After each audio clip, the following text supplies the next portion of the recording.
Ililipat muna ng terminal ang mga flight sa NAIA Terminal 4 simula sa susunod na buwan. Yan ay para biganda ng renovation ng terminal. Nasa frontline ng balitang yan si Gerard de la Peña.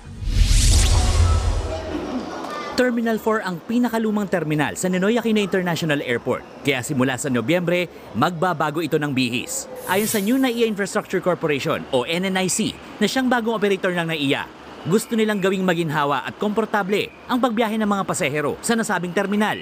Isasara ang Terminal 4 simula November 6 at sa February 2025 na ito muling bubuksan. Kaya ang tatlong airline na may flight sa Terminal 4, ililipat muna sa Terminal 2 simula sa susunod na buwan. Halos 3,000 pasahero kada araw ang gumagamit ng Terminal 4 o mahigit 2% ng arawang volume ng pasahero sa NAIA.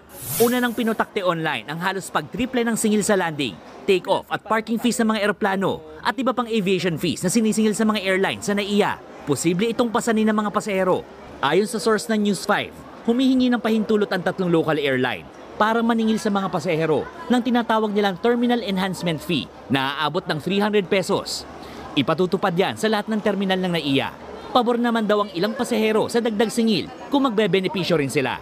Kung nagdagdag pero same pa rin yung mga walang pagbabago, parang hindi sulit, sayang lang. At least kahit papaano yung facilities din ma-improve din dito sa NAIA. Magkakaroon ng hearing sa Civil Aeronautics Board ang tatlong airline bago matapos ang buwan. Nagbabalita mula sa Frontline, Gerard de la Peña, News 5. Mga kapatid, Jiggy Manikad po, iba na ang may alam at may pakialam sa panahon ngayon.